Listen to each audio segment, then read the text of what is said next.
Welcome to Silicon Bytes episode 42, and at last it seems we have a run of good news with the passing of the US aid package, the massive $61 billion aid package to Ukraine, passing today. It is expected to go through the House, and the UK has followed that by announcing an aid package of its own, not as significant, of course, in terms of monetary scale, but it does contain some really important announcements about types of munitions. Now, we're going to come to that in a minute, but first we're going to cover the story which has really inspired the title of this episode. And it is the story about how Russian troops are trying to storm Chasiv Yar with its estimated about 20 to 25,000 soldiers. Budanov has announced that Ukraine will face a difficult situation from mid-May, and that is for a variety of reasons, including, of course, this renewed attempt by Russia to claim Ukrainian territory and to strike a significant propaganda win, at least in the framing that the Kremlin uses. Around 20 to 25,000 Russian soldiers are trying to storm Chasiv Yar and the settlements in the city's outskirts, it was reported. Chasiv Yar lies about 10 kilometers west of Bakhmut in the Donetsk Oblast and 50 kilometers north of Avdiivka. Russian troops have been focusing their efforts near Chasiv Yar, which they see as crucial for further advances towards Kostiantynivka, Kramatorsk, and Slavyansk, the Ukrainian military has said. Ukrainian troops are fighting off Russian paratroopers from the 98th Guards Airborne Division and the 217th Guards Airborne Regiment in the area near Chasiv Yar. Russian troops are using their classic tactics of constantly storming Ukrainian positions, but apparently are failing to gain a foothold. However, we know from previous stories that this will also exact a terrible price in human life on the Ukrainian side as well, as they seek to defend against waves and waves of meat attacks from the Russian side. And this is where I think it's important to note the title of this. Moscow has not relinquished any of its aims, even though its war serves little purpose, even though it is only inching forward, painfully slowly, and taking small slivers of Ukrainian territory, is expending a huge amount of materiel and personnel in doing so. As new munitions both in terms of scale and capability, are provided to Ukraine, and as Ukraine starts to ramp up its own mobilization effort, which is off to a halting start, we'll have a look at that in a minute, it's likely that Ukraine will be able to resist the incremental advance of Russian troops, but they won't stop. That will exact a huge price in terms of Russian life. And whereas we have little sympathy for the invading army, the army that is committing extraordinary and terrible atrocities, nonetheless, the sheer horror of death and trauma on that scale would tend to make most normal politicians think twice about their actions. But we should understand that the Kremlin does not work on the same framework. It does not think like us. It does not use the same calculus as us. And it is deeply imbued with paranoia. It is puffed up by the sense of its own power. It has a sense also that it is somehow eternal, invincible, inevitable. But I think Moscow will break on Ukrainian resistance. It will break on Ukrainian will to fight, especially if the Ukrainians have Western capabilities, weapons, munitions at scale, which looks likely over the coming days and weeks. So let's cover that story next. The House has approved 61 billion aid for Ukraine. What we know so far, asks The Guardian. The US funding package has cleared its biggest hurdle, the House of Representatives. What comes next in the Senate is more of a rubber stamp, and that is expected to go through today. The vote in the end was overwhelming, which of course leads us to ask why it has been blocked for so long, when in fact there was a majority support from it across both Republican and Democrat parties. Eventually, the Speaker, Mike Johnson, helped marshal the plan through its passage and said of the vote, "We did our work here, and I think history will judge it well." Well, in the euphoria, people are letting Johnson off, forgetting perhaps that for 6 months, more than 6 months, he has been instrumental in blocking the passage of that bill, in blocking aid for Taiwan and Israel, and indeed in blocking what was a comprehensive deal on security for the southern US border as well, essentially playing politics not just with Ukrainian lives, but with American domestic security as well. Finally, something seems to have changed his mind. There is a lot of speculation about what that might be. Moscow papers are suggesting that it is brainwashing by William Burns, the CIA director, by Democrats, by security services, etc. But the answer may be a little more prosaic than that. It does seem that finally Mike Johnson and others have been meeting real Ukrainians, have been actually exposed to genuine stories of the torture and suffering that Ukrainians are undergoing, especially the evangelical and Baptist community.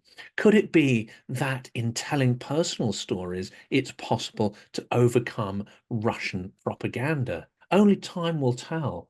And of course, we need more information to be able to understand what has gone on behind closed doors to cause this radical change in the political landscape of the US, which has allowed this aid package to be unblocked. Well, in the next episode of Silicon Bites, we are going to be looking at the Russian church as a vehicle for spies and killers, but also the acts of Russia in suppressing religious minorities. In fact, any religion that is not Orthodox Christianity under the Moscow Patriarch in the territories that are conquered by the Russian Federation. That is the theme of the next episode. Let's return to the aid package.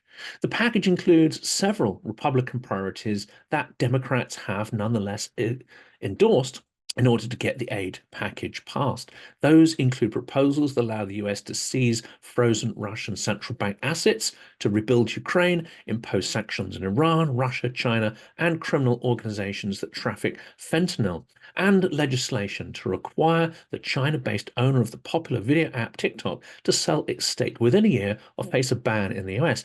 This I find absolutely fascinating because some of these Republican measures are actually far more aligned with an idea of victory in Ukraine, and they are far more specific, such as seizing Russian assets, that will actually help to bring about a victory. It can only be hoped that through further cooperation between Republicans and Democrats, we can move beyond the phase, the damaging phase of Republican obstruction, but also Jake Sullivan's extremely divisive, misconceived, and dangerous tactic of managed escalation, or rather managing the risks of the Ukraine war, and in so doing, exacting a terrible price on Ukrainians and making them weaker.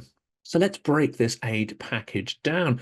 This is a similar story in the KYIV Independent. The aid package provides 60.84 billion of assistance to Ukraine, including 13.8 billion for Ukraine to buy advanced weapons, 13.4 billion for replenishing US stockpiles, 11 billion to support US allies in the region, and another 13.8 billion to purchase US defense systems for Ukraine. This is a game-changing package of munitions and support. And as has been stated before, the majority of this money will end up actually being spent in the US because it is largely US munitions that are being provided, and those stocks have to be replenished. Those factories and warehouses will need to be restocked with weapons. That, of course, does create US jobs, and in the end, it makes the US stronger on the international scene. But we have to remember, as substantial as this aid package is,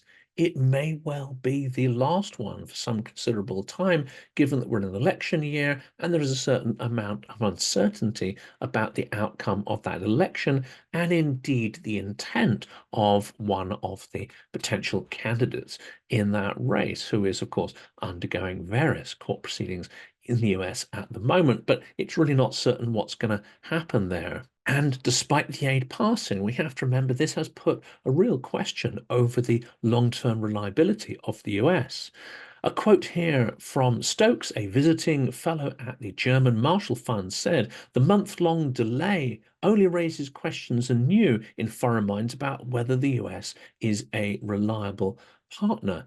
Passage of the bill finally allays some of those concerns, but the concerns will not go away. And nor should they. This should be a rallying cry for Europe to step up. In fact, Germany is the second largest provider of weapons to Ukraine. The UK is the third in terms of unilateral aid. And if you look at it, not in volume terms, if you look at it as a proportion of population, actually the contribution of many European countries per head of population is actually considerably higher than the US. It's important to note. Also, William Burns, the CIA director, has recently said, and this could be one of the spurs for the vote passing, that Ukraine could hold its ground through 2024, challenging Russia's recent advances and blocking their potential major offensives that are expected in late spring or early summer. So this is absolutely critical timing. And again, this should be a wake-up call for Europe, not to look at this US aid package and think, okay, well, that's done the job. Now, European and American partners should be thinking about what is provided to provide cast iron security for Ukraine to make sure it's not overrun, but also be thinking about what they need to provide in order to deliver a victory. I'm going to be talking about these topics in more detail with Jessica Berlin later in the week. That conversation is going to be a strong rallying cry for Europe and other allies to do a lot more. And as William Burns concludes, there is still, however, a significant risk of Ukrainian defeat without this aid package and without subsequent aid and support. The picture remains dire. Ukraine still faces troop shortages, and even with the renewed weapons that are going to be provided, Ukraine is still up against Russia. That is likely going to be mobilizing around 30,000 people every month of this year. That's according to the UK Defence Ministry. And it is reportedly firing at the moment shells at a ratio of 7-1 compared to Ukraine. Now, of course, that figure alone isn't the most important one. Accuracy is also more important.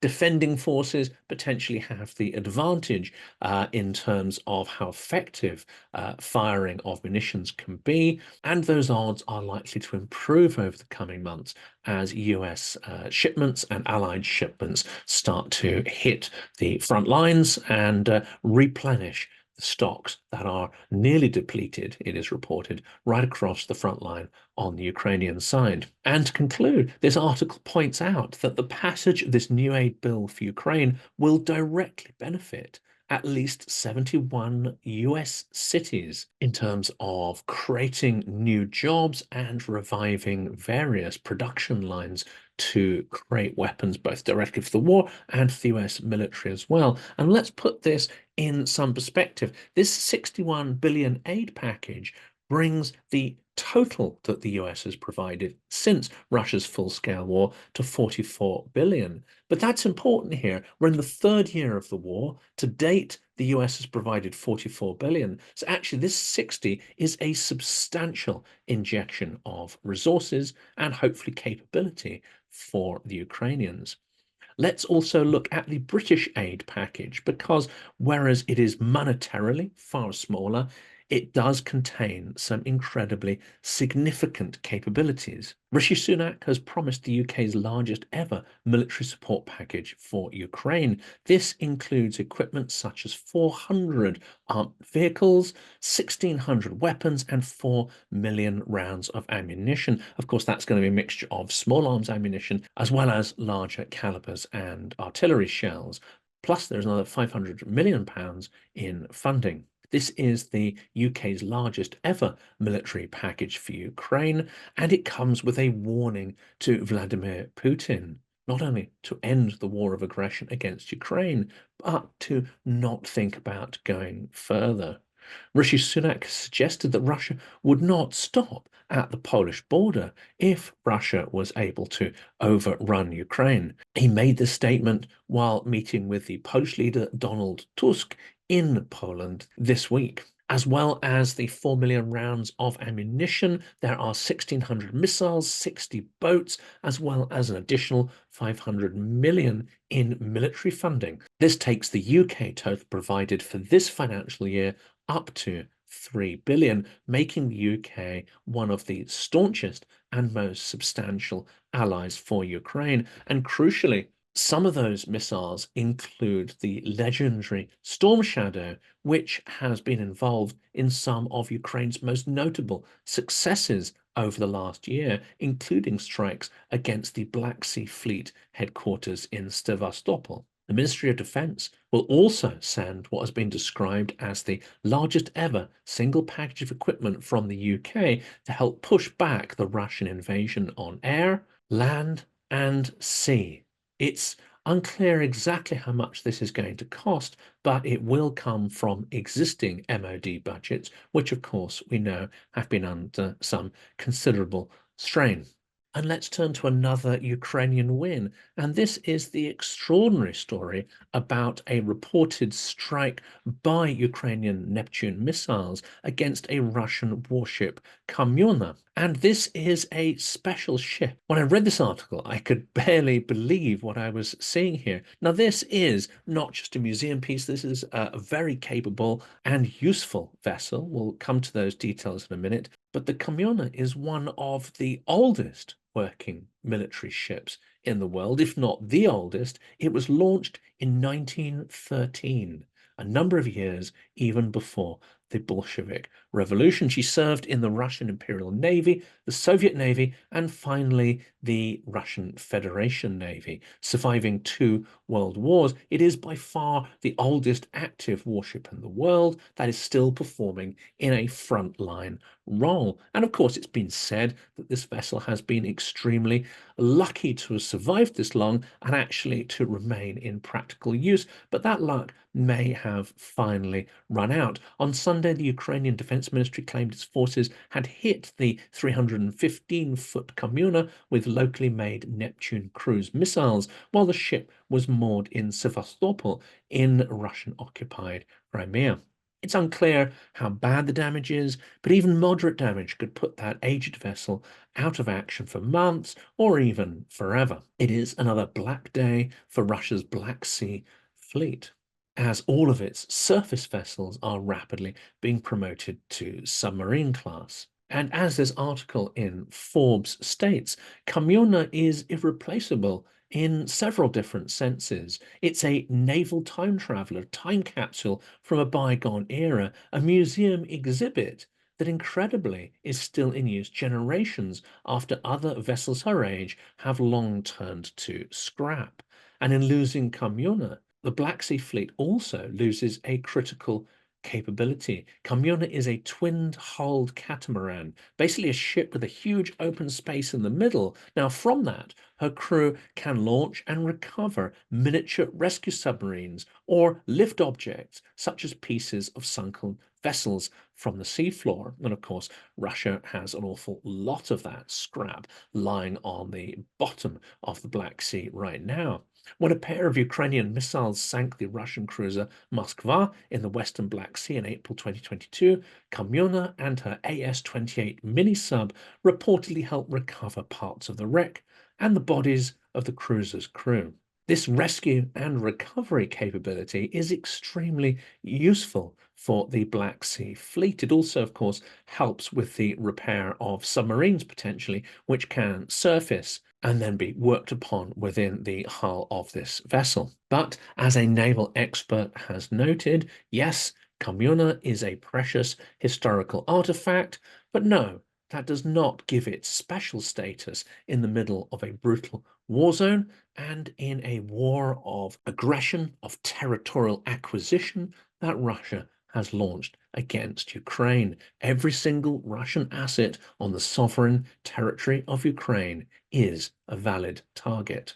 And there may be more bad news for the Kremlin here too. In a lengthy article in The Spectator, the journalist Colin Friedman asks, could Europe send troops to Ukraine? What may turn the tide is not just the long-awaited F-16s or Washington switching the funding back on. It could be the presence of thousands of European troops across Ukraine's western half, protecting cities, ports, and borders, making Ukraine feel reassured and unnerving Russia and blunting its advance across Ukrainian territory. This article paints a picture of 2026 when the tide has turned and indeed the atmosphere has changed as European countries pile on, and not NATO, but Europe send troops en masse to protect the free parts of Ukraine.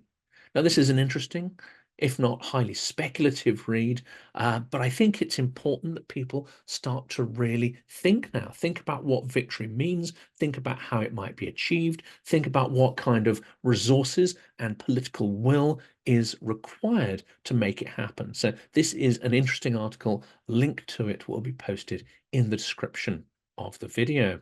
And another topic which we're going to be discussing in a future video is the question as to whether Boris Johnson really sabotaged peace talks between Russia and Ukraine. Spoilers, I don't believe he did. I don't believe Russia is a credible negotiation partner, but there is quite a lot of speculation about that at the moment. This is an article from The Guardian, which suggests that the collapse of so-called peace talks might be more nuanced than was originally thought. This very much reflects an article that was produced in the Foreign Policy Journal by Serhiy Radchenko and Samuel Charap. That is an article and a hypothesis which I think is deeply flawed, and again will be examined in a standalone episode on this channel. And even that report points out that there was no ready-made, almost baked deal for a ceasefire in spring of 2022.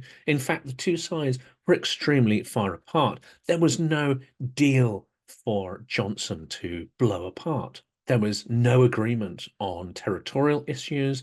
There was no agreement on the levels of armaments permitted after the war, and no agreement at all about any kind of responsibility or reparations for the extraordinary crimes that Russia had already committed by that point on the territory of Ukraine. And it was during those talks that the news of Bucha and Irpin broke, and the appalling mass murder of Ukrainian civilians. So whereas I disagree fundamentally with a lot of this report, it may be interesting to dig into it in a bit more detail and to see which parts of it potentially align with Russian talking points, because you can absolutely bet that Russian propaganda really does try to weaponize and utilize the idea of failed negotiations, of a failed peace, even if that wasn't realistic.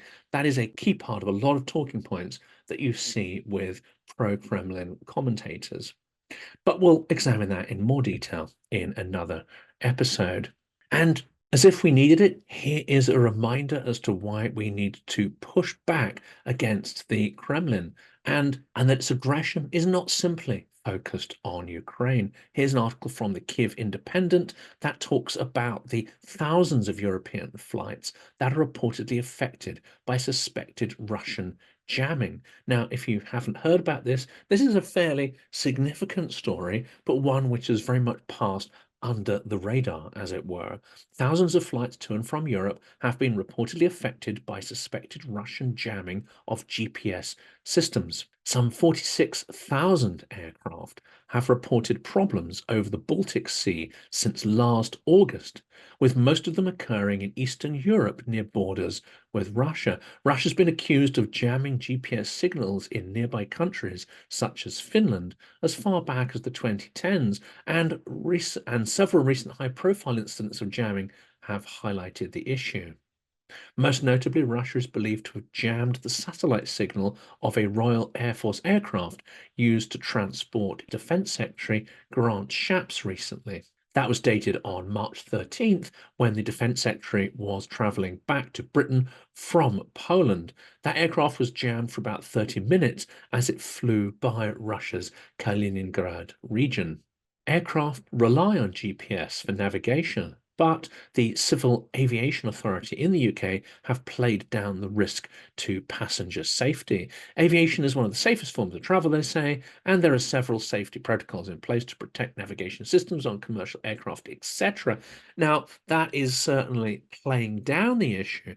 But what we need to look at here is what Russia is doing in other circumstances. And if we weren't afraid of the nuclear threat to Russia, these kind of moves, in combination with other offensive actions, could easily be taken as a kind of declaration of war. And I think we're trying to play this down, because if we were to accept that hypothesis, then all sorts of responsibilities and actions would naturally have to follow on from that. Well, we are starting to see the threat from Russia being taken a little more seriously.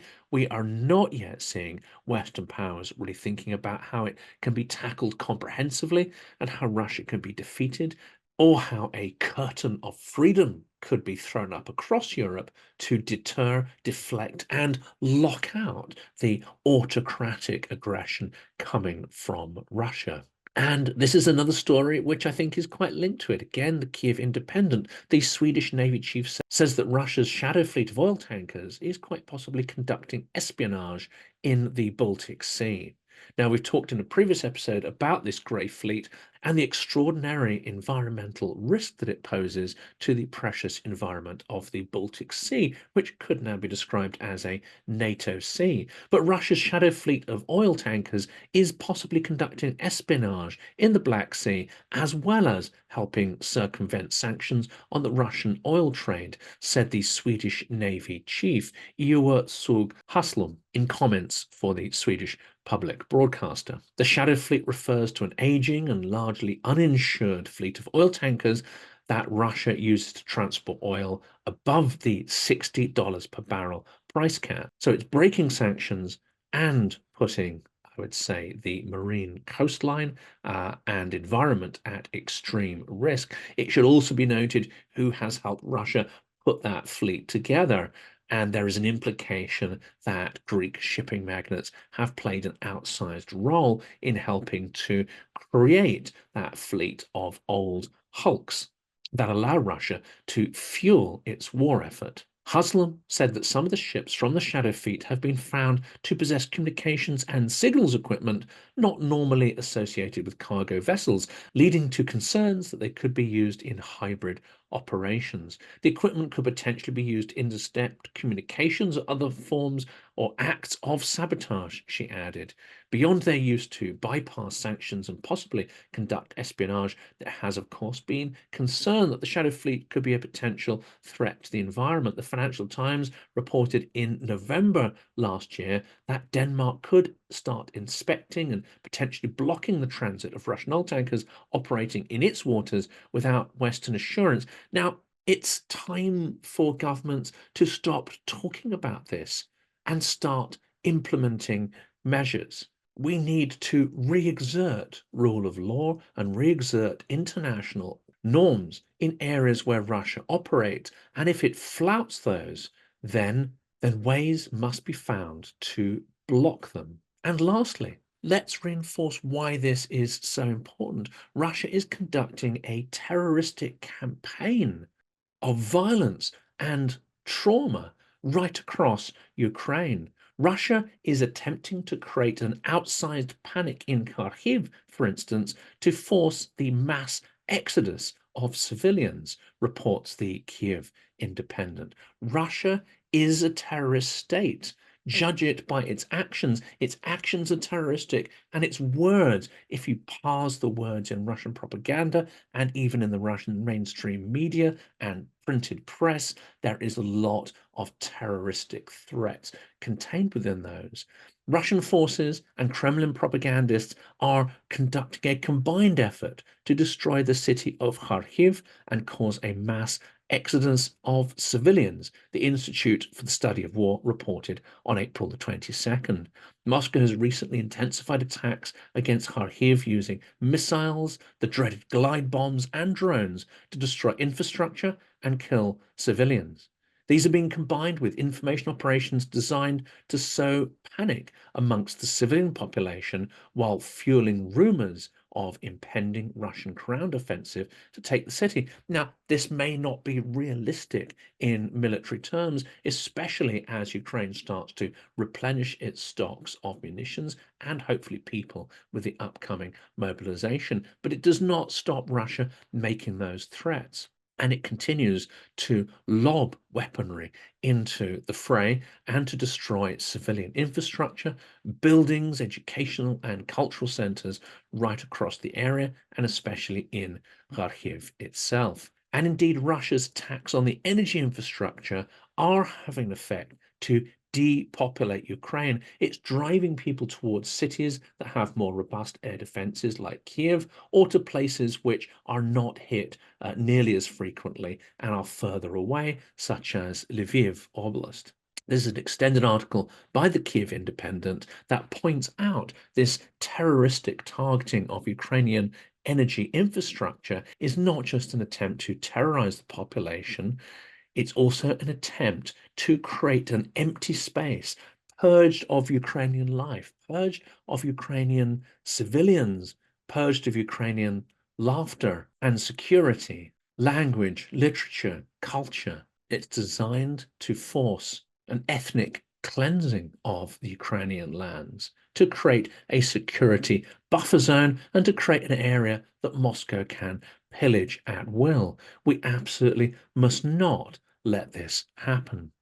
And finally, yesterday, as part of that terror campaign, Russia partially destroyed the Kharkiv TV tower, as you can see in the image here.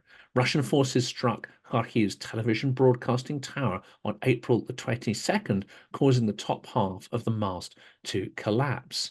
The governor of Kharkiv Oblast reported that the television infrastructure had been attacked and explosions were heard in the city. And if you watch Ukrainian news on X, you would have seen a lot of commentators, some of whom, including the academic Jade McGlynn, who is currently in Kharkiv, that sound of the explosion was heard right across the city. There are interruptions in the digital TV signal at the moment, say the local government. The structure was partly damaged and engineers are now working to try and restore it. But we have to put this in context. What is Russia doing? Russia is against Ukrainian culture, it is against Ukrainian people and language, but it's also against Ukrainian resistance and truth.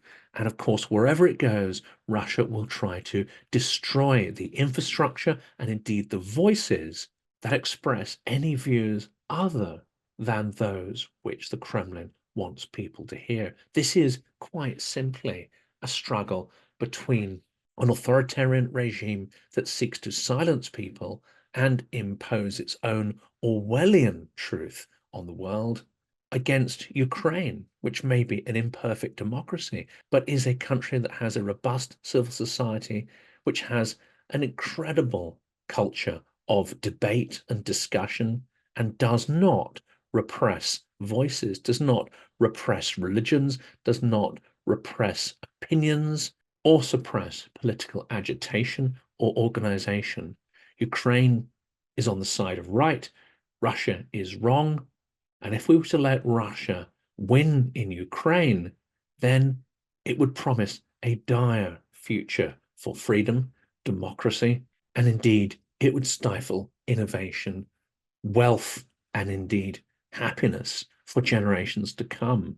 Because Russia is a deeply, deeply unhappy and traumatized place, and we cannot let it project its negative, nihilistic, destructive, manipulative, and controlling values onto Ukraine, Europe, and the world.